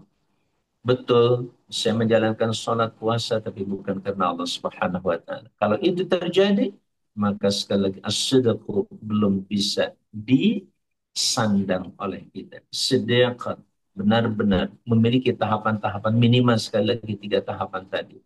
Pertama, kita mengerjakan perintah, sudah mulai mau mengerjakan perintah, menjauhi larangan Allah. Terus yang kedua, apakah yang dikerjakan dan dijauhi oleh kita ini benar-benar disyariatkan Allah Subhanahu wa Ta'ala? Jangan-jangan kita menghalalkan apa yang Allah haramkan, atau sebaliknya Allah haramkan apa yang Allah halalkan. Ya, mengharamkan apa yang Allah halalkan atau menghalalkan apa yang Allah haramkan, itu juga tidak bisa. Nah, tahapan yang ketiga adalah bagaimana? Apakah saya menjalankan ini benar-benar murni ikhlas lillahi ta'ala, mukhlishina lahu din. Seperti itulah Bapak Ibu yang saya muliakan. Ya, tahapan-tahapan kita di dalam beramal itu luar biasa, masyaallah muslimin. Nah, kisah Ibrahim menunjukkan profil sediakan Nabi. Ya, profil sediakan Nabi ya. Kalau bicara Nabi mungkin kita nggak bisa sebab Nabi hanyalah mereka yang dikhususkan oleh Allah dengan wahyunya. Ya, walaupun tidak diperintahkan untuk menyebarluaskannya. Kalau menyebarluaskan boleh nggak? Ya tentu saja boleh. Tapi kalau sedekah, siapapun bisa meraih gelar sedekah sebagaimana yang Rasulullah Muhammad SAW sematkan kepada sahabat kekasihnya di antara manusia yaitu Abu Bakar As-Siddiq radhiyallahu anhu. Begitulah masyaallah muslimin. Sediakan nabiyan, namun an-nubuwah kenabian tentunya juga tidaklah dikhususkan kepada nabi-nabi yang diutus oleh Allah Subhanahu wa taala. Konsep kenabian, ajaran kenabian itu sangat boleh. Ya, sangat-sangat bisa kemudian diulang dan diterapkan oleh kita. Itulah kenapa sekali lagi saya sampaikan ketika Rasul mengatakan tentang Umar, kalau saja ada nabi sesudah aku, kata Nabi SAW, maka Umarlah orang. Kenapa? Sebab Umar memang sudah memiliki sifat-sifat nubuah atau properti karakter. Ya, Umar itu memiliki sifat dan karakter-karakter kenabian yang melekat pada dirinya. Walaupun dia bukan seorang nabi, tapi dia memiliki karakteristik sebagai seorang nabi. Sebagaimana Khidir, misalkan Khidir, sebagian mengatakan bukan seorang nabi. Ada yang mengatakan sebagai seorang nabi. Kalaupun dia bukan nabi, tapi dia punya karakteristik seperti seorang nabi. Inilah penting kita membangun semacam opini dalam hidup kita ini melalui orang-orang yang Allah tunjukkan dalam Al-Quranul Karim sebagai pribadi-pribadi yang hebat. Dan sekali lagi bagaimana Nabi Allah Ibrahim alaihissalam di dalam surah ini memang tidak diceritakan secara rinci. Nanti di dalam surat yang lain ada bagaimana Nabi memulai karirnya dalam tanda petik ya, karir dalam dakwah di hadapan Allah Azza wa Jalla. Karirnya sebagai seorang dai, sebagai seorang Nabiullah, sebagai seorang Rasulullah. Ya, di dalam surah Maryam tentu ini juga satu catatan penting masyarakat muslimin. Ketika kisah nabi-nabi tertentu diangkat kembali, diangkat kembali, diangkat kembali di dalam Al-Quran seperti Nabi Allah Ibrahim dan juga Nabi Allah Musa, tentunya Allah menyampaikan kisah-kisah ini sesuai dengan kondisi-kondisi tertentu. Ada kalanya satu kisah mengangkat tentang dialognya dengan orang tua. Ada kalanya kisah Nabi Musa diangkat tentang bagaimana dia dibesarkan oleh Allah Subhanahu wa taala. Dia melalui ibundanya yang tidak pernah terputus dengan ibundanya dengan cara di mana Allah memperdayakan Firaun padahal yang menyusui adalah ibundanya. Nah, seperti itulah tetap dia hidup seperti itu. Begitu halnya dengan kisah-kisah yang lain. Ya, kisah tentang Nabi Lut diangkat ketika ada persoalan yang sangat perlu dipelajari oleh kita. Nah, itulah cara Allah memberikan pembelajaran dan pendidikan melalui kitab suci Al-Quranul Karim. Cara Allah menceritakan kisah-kisah tentang para nabi dan para rasulnya. Kisah-kisah itu sangat-sangat sesuai dengan kebutuhan-kebutuhan kita sehari-hari. Sehingga pada saat kita mendawamkan untuk tilawah Quran sehari misalkan satu juz atau satu hari katakanlah beberapa halaman, maka saat itu pasti kita akan menemukan solusi-solusi dalam sejarah para nabi dan para rasul. Muncul kisah ini pasti saat itu kita sedang mendapatkan solusi dari kisah tersebut. Kemudian nanti kita jalan lagi, menghadapi persoalan lagi, terus kita baca Quran lagi, ternyata masuk lagi kepada kisah yang sama. Oh, ternyata ada solusi di balik itu semuanya.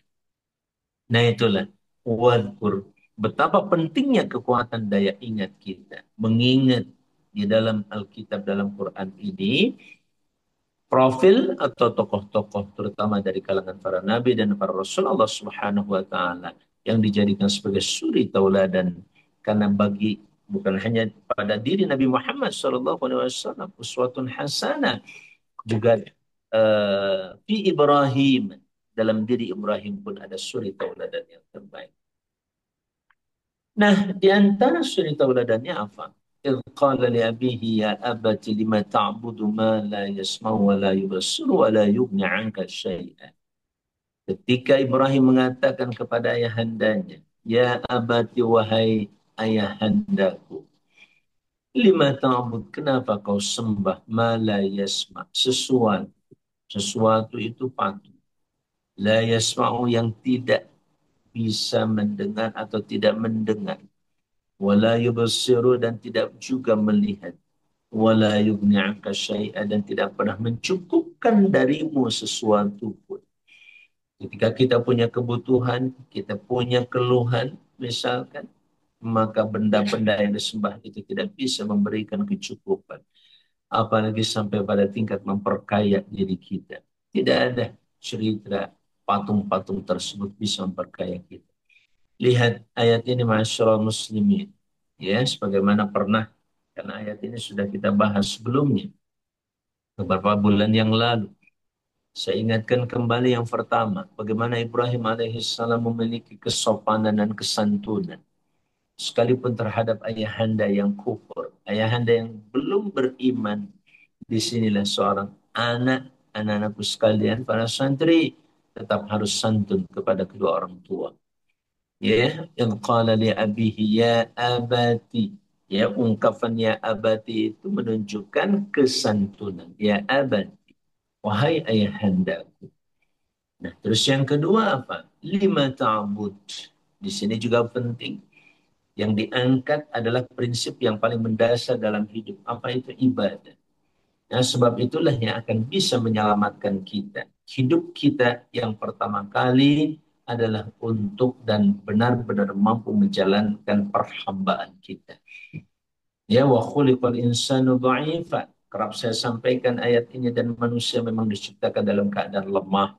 Kelemahan itulah yang membuat manusia kemudian bergantung pada yang lainnya. Dan ketergantungan itu kalau tidak dikontrol dan tidak dikendalikan, ya anak-anakku sekalian, maka ketergantungan itu akan menjadi perhambaan dan perbudakan. Semoga Allah melindungi kita.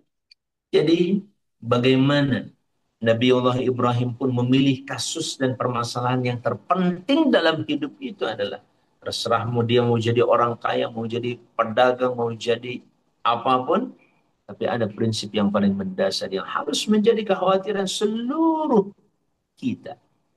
Baik anak terhadap orang tuanya seperti Nabi Allah Ibrahim alaihissalam, terutama orang tua terhadap anaknya. Apa itu? Ma ta'buduna min ba'di. Seperti kata Nabi Allah Yakub kepada anak-anaknya, apa yang akan kalian sembah sesudah aku? Dalam ayat ini kembali diulang dengan kalimat lima ta'bud. Kenapa kau sembah? Nah, disinilah sekali lagi kasus yang paling mendasar dalam hidup adalah persoalan menyembah. Salah dalam persembahan dan penyembahan, maka terjadi kesalahan yang fatal. Masyaallah muslim. Berikutnya mala yasma'u, sesuatu yang tidak mendengar. Jelas Bapak Ibu sekalian, ya, argumen yang dibangun oleh Nabi Allah Ibrahim adalah argumen yang amat sangat-sangat empirik. Empirik itu sesuatu yang bisa dialami, bisa diperhatikan, bisa dilihat langsung. Lihat Islam, ya, bukan hanya di tataran ide gagasan. Coba lihat, kalau kita mengamati seseorang yang menyembah patung dan patung itu tidak bisa berbuat apa-apa, logikanya di mana? Sangat tidak logik, sangat tidak logis. Disinilah sekali lagi rasionalisme, pemikiran Nabi Allah Ibrahim alaihissalam, kemudian idealismenya, bahkan empirismenya. Pengalaman Nabi Allah Ibrahim alaihissalam menunjukkan kematangan seorang pemuda waktu itu. Masih muda beliau ketika ngobrol dengan bapaknya, itu masih sangat-sangat amat muda beliau. Tapi pikirannya tajam, pikirannya cerdas, pikirannya sangat rasional, pikirannya sangat-sangat, di sini sekali lagi persoalan empirisme bukan sesuatu yang baru dalam Islam. Sesuatu yang coba.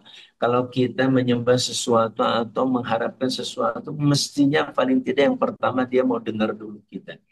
Ini dengar pun tidak bisa. Dengar pun tidak mungkin. Apalagi wala yubsiru, dia tidak bisa juga melihat. Ya bagaimana kita minta tolong kepada benda atau sesuatu, bahkan makhluk sekalipun, makhluk hidup. Maaf, misalkan Kita minta tolong kepada orang yang tuli, kita minta tolong kepada orang yang buta. Itu saja sudah susah kadang-kadang. Ya, walaupun orang tuli dan buta tentu masih punya hati nurani. Nah, kalau ini sama sekali tidak ada. Ma la yasma'u ma la yubsir, tidak bisa melihat dan tidak bisa mendengar. Wala yughni 'anka syai'a, ditutup dengan kalimat yang sangat universal. Apa sih tujuan kita menyembah sesuatu? Kenapa? Apa tujuan kita tunduk pada seseorang? Apa tujuan kita mengikuti seseorang? Cuman satu, ighna. Bagaimana kita meminta kecukupan. Kalau saya misalkan bekerja di satu perusahaan, kemudian kita korbankan waktu sampai 8 jam setiap satu hari, untuk apa? Ighna. Supaya perusahaan mencukupkan kebutuhan saya. Kebutuhan saya dicukupi oleh dia, namun saya tidak sampai, mohon maaf, ya, belum sampai apa itu, belum sampai uh, UMR, upah minimum regional. Oleh karena itu saya mohon kepada seluruh sivitas akademika yang bergabung di Al-Qur'an, jangan niat untuk minta kecukupan dari Al-Qur'an, sebab Al-Qur'an belum punya kemampuan itu. Niatkanlah sekali lagi 5 ta'bud tadi untuk ibadah pada Allah Azza wa Jal. Maka saya serahkan sepenuhnya kalau Bapak Ibu sekalian bergabung di Al-Qur'an ini benar-benar untuk ibadah melalui pendidikan dan pembelajaran, melalui ilmu pengetahuan dan keimanan, maka saya serahkan Allah lah yang akan mencukupkan Bapak Ibu yang saya muliakan. Kalau saya tidak mungkin bisa mencukupi dan mencukupkan Bapak Ibu yang berbahagia. Maka di sini penting, ya, kalau kita menyembah sesuatu, tunduk kepada sesuatu itu, seberapa jauh dia bisa mencukupkan hidup kita. Dan itu hanya ada pada saat kita benar-benar yakin pada Allah Azza wa Jalla. Allah adalah yang maha mencukupkan kehidupan kita, masyarakat muslimin rahimakumullah. Ya, ini penting. 3 prinsip di dalam kita berinteraksi dengan orang lain. Pertama, dia bisa mendengar kita. Terus yang kedua bisa melihat kita. Terus yang ketiga bisa mencukupi kita. Kalau salah satu di antaranya, 3 itu tidak ada, maka sayang sekali kalau kita menyerahkan diri kita kepada orang tersebut. Maka sudah barang tentu. Yasma' juga tidak sekedar mendengar. Yubsir juga tidak sekedar melihat. Dan apalagi mencukupi, tidak sekedar mencukupi. Apalagi tadi saya katakan, kita sudah bekerja 8 jam, ternyata kita hanya digaji katakanlah 2 juta, 5 juta, 10 juta. Hanya sebanyak itu, jelas nggak cukup Bapak Ibu sekalian. Sangat-sangat tidak cukup. Apalagi bicara tentang kesehatan, kesehatan mata, kesehatan telinga, kesehatan jantung kita, kesehatan otak dan pikiran kita, itu jauh lebih besar dan lebih mahal. Jadi kita menyerahkan pada orang lain semua potensi tadi, dia tidak pernah bisa mencukupkan seluruh kebutuhan kita, masyarakat muslimin rahimakumullah. Ini penting. Oleh karena itu faktor yang berikutnya, ya abati inni qad ja'ani minal ilmi ma lam yatika fattabi'ni ahdika siratan sawiyya. Pentingnya kita menguasai ilmu pengetahuan dan pastikan tak ada ilmu yang kita miliki kecuali Allah lah yang mengajarkan pada kita. Maka Ibrahim alaihissalam mengatakan, ya abati, wahai ayahanda, ini sungguh aku, qad ja'ani minal ilmi, telah datang padaku dari ilmu yang Allah ajarkan pada saya, malam yatika, dan ilmu itu belum pernah datang kepadamu, alias belum pernah diajarkan padamu. Maka kata anaknya, fattabi'ni, ikutilah aku. Ikutilah aku, ahdika siratan sawiyyan, saya aku akan bimbing engkau. Aku akan tunjukkan engkau siratan sawiyyan, ke jalan yang lurus. Tadi jalan lurus jelas sekali. Bagaimana kita bisa mempertuhankan sesuatu yang tidak bisa dengar dan tidak bisa lihat dan tidak bisa mencukupi kita. Jelas itu menyesatkan sekali. Maka sekali lagi di sini, sosok Ibrahim diperkuat oleh Allah dengan ilmu. Anak-anakku sekalian, dalam berdakwah, dalam berdebat, di dalam berdiskusi, kalian harus memperkuat ilmu dan pastikan anak-anakku sekalian para santri, Tidak ada ilmu yang paling pasti dan paling menjanjikan kebenaran dan kepastian selain Al-Quranul Karim. Ilmu Allah Azza wa Jal. Nah, itu pesan Ustadz buat kalian. Berikutnya, ya, di sini pentingnya hubungan antara tadi jelas ilmu, kemudian ittiba dan hidayah. Ya, ilmu itu untuk diikuti kemudian menjadi petunjuk. Makanya kalau ada orang yang bertambah ilmu tapi tidak bertambah hidayahnya, maka dia semakin bertambah jauh dari Allah Subhanahu wa taala. Man lam yazdad ilman, man izdada ilman wa lam yazdad hudan, lam yazdad min Allah illa bu'da. Di sini penting. Saya garis bawahi korelasi ya. Tadi siapa Ananda Raihan, makasih sudah memberikan pencerahan luar biasa. Ya, korelasi antara ilmu dan hidayah. Itu yang terpenting buat kita anak-anakku sekalian. Jadi pilihan kata Allah Azza wa Jalla ketika menggambarkan tentang sosok Ibrahim, kata demi katanya, betul-betul terstruktur dengan sangat amat rapi dan sangat mengikuti kaidah hubungan korelasi yang sangat kuat. Perhatikan, apa artinya ilmu kalau tidak menunjukkan jalan atau tidak bertambah petunjuknya? Setiap ilmu yang kau dapatkan, seperti pagi hari ini Bapak Ibu sekalian, yang kita minta hanya satu, ya Allah, zidna hudan. Ya Allah, tambahkan pada kami petunjuknya, ya Allah. Saya sudah dengar, saya sudah menyimak yang tadi disampaikan Gurunda kita Ustaz Najmi. Berikutnya oleh Ananda Raihan. Kalau tidak bertambah hidayah, maka Rasul mengatakan lam yazdad minallahi illa bu'da, maka semakin bertambah ilmu tapi tidak semakin bertambah petunjuknya, maka dia semakin jauh dari Allah Subhanahu wa taala. Nauzubillah min dzalik. Itulah pentingnya sekali lagi ya cara kita mempelajari suatu ilmu adalah sekali lagi dan cara kita mendapatkan ilmu dengan baik dengan cara ittiba. Maka dari itu, ya, nah, ilmu bukan bukan dengan diperdebatkan, tapi dengan diikuti. Ketika sudah benar-benar jadi ilmu, apalagi ilmu Allah Azza wa Jal, maka sikap terbaik adalah ittiba. Nah, dengan ittiba, dengan mengikuti caranya, maka kita mendapatkan hidayah insya Allah.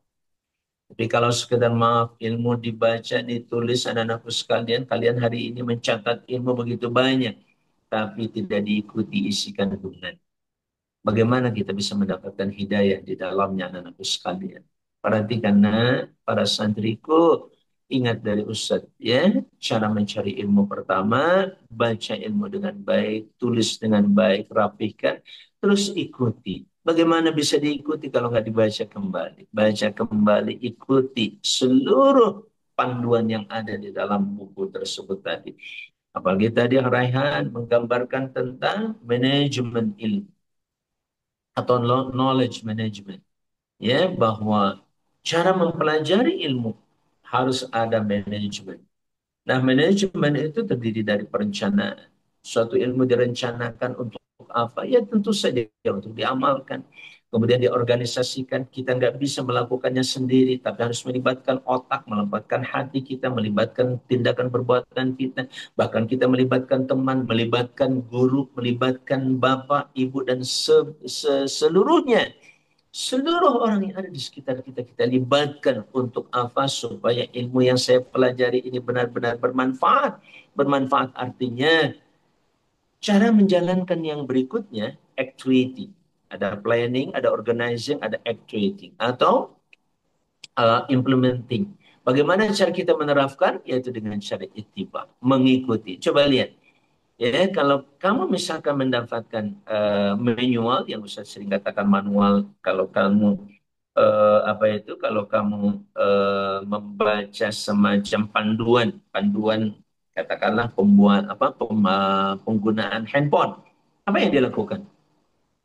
Cuma satu, apa ittiba. Ikuti aja. Kata panduan ini harus begini, iya ikuti. Harus dicolokin, iya ikuti. Harus kita lakukan ini, iya kita ikuti. Nah, saat itulah maka kita mendapatkan petunjuk insya Allah. Ahdika siratan sawiyya, maka aku akan tunjukkan engkau ke jalan yang lurus. Masya Allah. Ya abati la ta'budis syaitan. Ayahanda, jangan kau ikuti, jangan kau sembah syaitan. Lihat.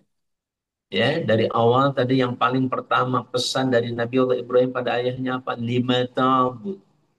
Nah, di balik seluruh wujud-wujud Tuhan-Tuhan selain Allah Subhanahu wa taala, pastikan di balik itu semuanya hanyalah syaitan. Perhatikan, di balik patung ada syaitan, di balik semua selain Allah itu ada syaitan. Maka pesan daripada Nabi Allah Ibrahim lebih tajam lagi kepada substansi kehidupan. Ya abad, apapun kita, saya bermusuhan misalkan dengan seseorang, itu pasti ada pengaruh syaitan di dalam.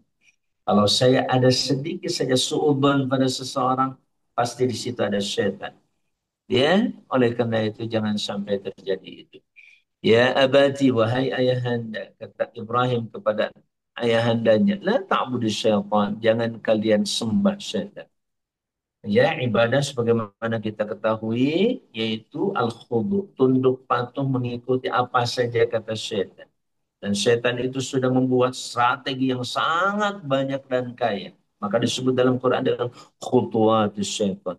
Langkah-langkah setan. Langkah satu, langkah dua, langkah tiga, langkah empat. Plan A, plan B. Semuanya sudah disiapkan oleh setan. Intinya untuk menyesatkan manusia. Maka Allah katakan, inna syaitana kana lirrahmani asiyya. Sungguh syaitan kepada Ar-Rahman. Dia bagaimana Allah Subhanahu wa taala menggambarkan kisah ini. Nabi Allah Ibrahim mengingatkan pentingnya kita mengingat Ar-Rahman. Kenapa? Sebab kita seringkali, kan Ar-Rahman itu artinya kasih ya kalau bahasa kitanya, atau kasih sayang. Nah, kita seringkali salah menganggap seakan-akan setan itu yang penuh dengan kasih sayang pada kita. Perhatikan hubungan asyaitan dengan kalimat Ar-Rahman. Kenapa dimunculkan kana lir-Rahman? Untuk menutup persepsi dan pemikiran serta pemahaman bahwa syaitan tidak pernah kasih sayang pada kamu.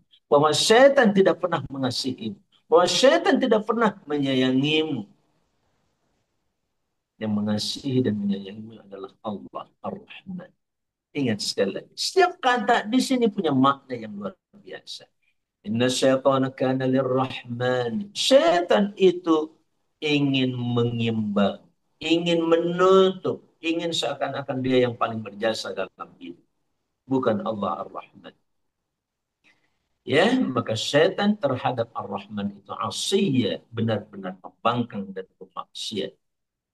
Ya, saya sekilas saja. Wa ya abadi inni akhafu ayyamassaka 'adzabun minar rahman fatakuna lisyaitani waliyya. Diulang kembali, wahai ayahanda, aku sangat khawatir kau disentuh, engkau ditimpa oleh siksa dari Ar-Rahman.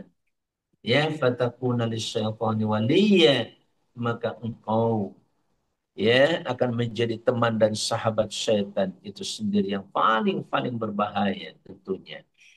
Ya, jelas diingatkan. Bapak Ibu sekalian, coba baca dan terus ulang-ulang kata Ar-Rahman, Ar-Rahman, Ar-Rahman, Ar-Rahman. Sampai melekat pada pikiran kita, dalam hati dan jiwa kita, bahwa tidak ada yang maha mengasihi aku kecuali Ar-Rahman, Allah Azza wa Jalla. Bapak Ibu sekalian, tidak ada yang peduli dengan aku kecuali Allah.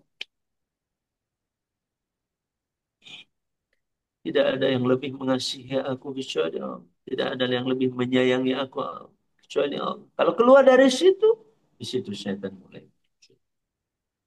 Kata setan, aku yang berjasa padamu. Kata setan, aku yang menyelamatkan kamu. Semuanya bohong.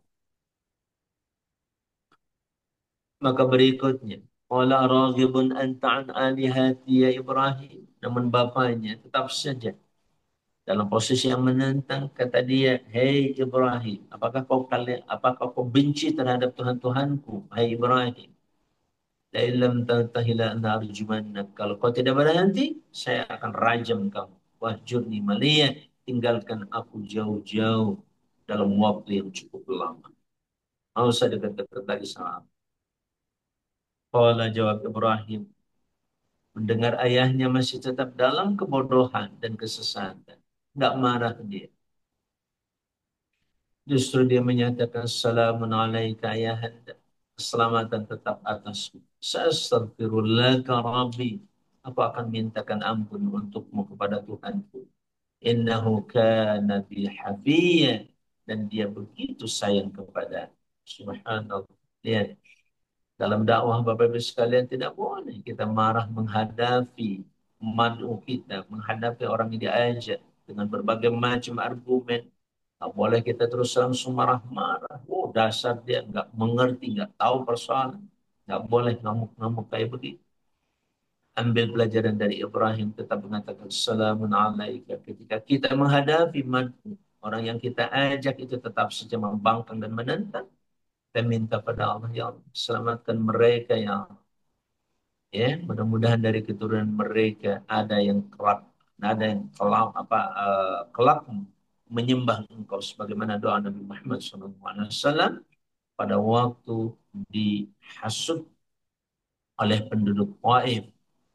Nah, seperti itu. Janji Ibrahim astagfirullaka Rabbi ketika sudah terbukti bapaknya adalah orang yang kufur, dikritik oleh Allah Subhanahu wa taala. Tanpa Ibrahim memintakan ampun kepada untuk ayahnya yang sudah jelas-jelas kufur, itu hanya merupakan janji Ibrahim yang akhirnya ditegur oleh Allah Subhanahu wa taala di dalam surah At-Taubah. Kita tidak boleh memintakan ampun kepada yang sudah jelas-jelas kufur terhadap Allah Azza wa Jalla. Kalau salamun alaika minta pada Allah yang atau semasa hidup masih ada kesempatan untuk mengajak dia. Itu yang paling wa'tazilukum wa ma tad'una min dunillahi wa ad'u rabbi asa alla akuna bidu'ai rabbi syaqiyya.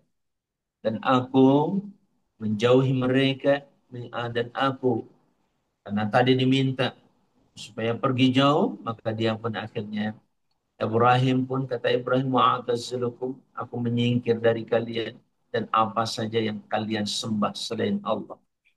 Dan aku hanya berdoa kepada Rabbku asa alla aku nabi doa Rabbi syaqiyya. Mudah-mudahan ya dengan doaku kepada Tuhanku aku tidak menjadi orang yang binasa alias orang yang celaka. Disinilah Bapak Ibu sekalian pentingnya menggabungkan antara dakwah dan doa. Ya, dakwah tetap terus mengajak orang lain dan doa mengajak Allah Subhanahu wa taala untuk terus terlibat dan memperhatikan kita insyaallah. Falamma atazalahum ketika Ibrahim menjauhi mereka wa ma ya'buduna min dunillah dan apa yang disembah selain Allah Subhanahu wa taala, saat itulah wahabna lahu Ishaq wa Yaqub. Allah berikan kepadanya Ishak dan Yakub, masya Allah.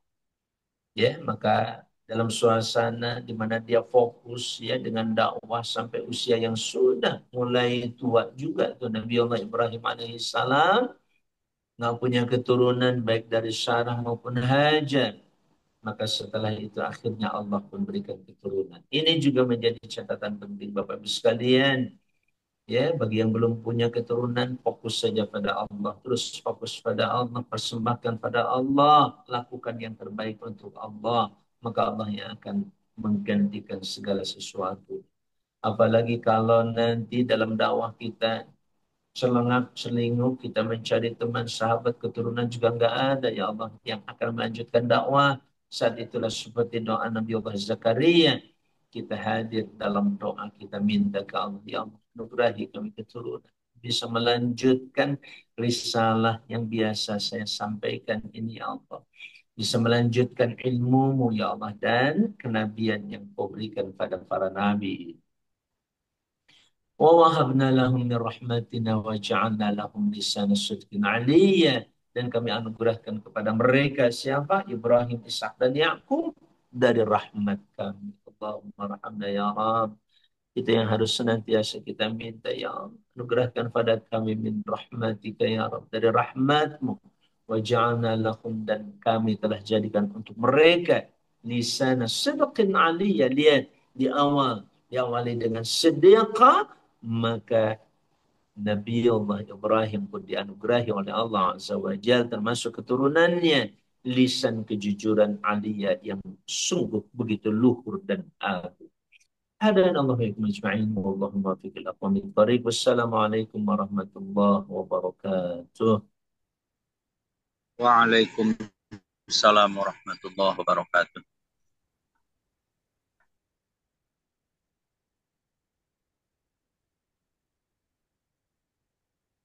Halo Pak Aceng.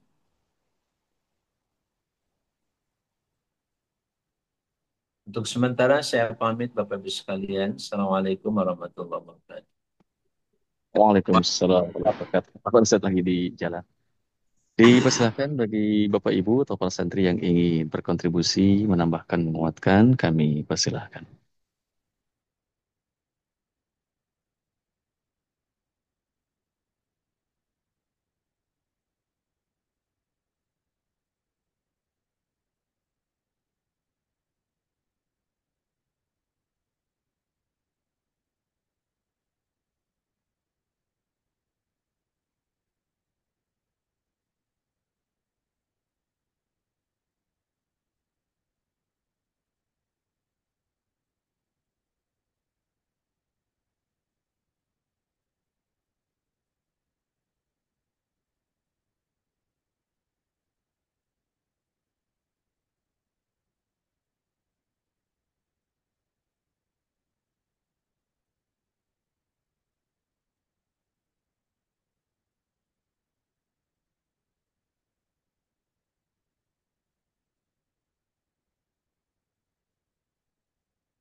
Dipersilahkan Ustaz Ajwi dari santri, apakah ada yang ingin ditanyakan atau dikontribusikan, kami persilahkan.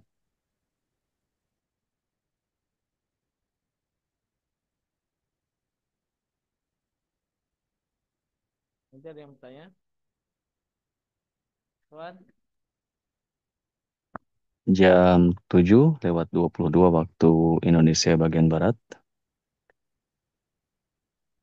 Kalau tidak ada, mungkin kita cukupkan insya Allah kajian kita pada kesempatan pagi hari ini. Bapak Ibu dan para santri yang berbahagia, sebagaimana biasa sebelum kita akhiri, mari kita baca terlebih dahulu surah Al-Asr bersama-sama. A'udzubillahi minasyaitonirrajim. Bismillahirrahmanirrahim. Wal 'asri innal insana lafi khusr illa alladzina amanu wa 'amilus solihati wa tawasaw bil haqqi wa tawasaw bis sabr. Dan mari kita baca istighfar 3 kali. Astaghfirullahaladzim, astaghfirullahaladzim, astaghfirullahaladzim. Allahumma qsim lana min khasyatika ma tahulu bihi bainana wa baina ma'siyatik wa min ta'atika ma tuballighuna biha jannatak wa min al-yaqini ma tuhawwinu bihi alaina masa'ibad dunya wa matti'na bi asma'ina wa absarina wa quwwatina ma ahyaytana واجعله الوارث منا واجعل ثأرنا على من ظلمنا وانصرنا على من عادانا ولا تجعل مصيبتنا في ديننا ولا تجعل الدنيا أكبر همنا ولا مبلغ علمنا ولا تسلط علينا بذنوبنا من لا يخافك ولا يرحمنا اللهم أعز الإسلام والمسلمين وأذل الشرك والمشركين ودمر أعداءك أعداء الدين اللهم انصر إخواننا المجاهدين والمسلمين المستضعفين في فلسطين وخاصة في غزة وفي كل مكان وزمان يا أرحم الراحمين سبحان ربك رب العزة عما يصفون وسلام على المرسلين والحمد لله رب العالمين سبحانك اللهم بحمدك أشهد أن لا إله إلا أنت أستغفرك وأتوب إليك Jazakumullah asal jaza kepada guru kita, kepada narasumber, kontributor, dan juga hadirin yang telah berkesempatan hadir pada kajian pagi hari ini.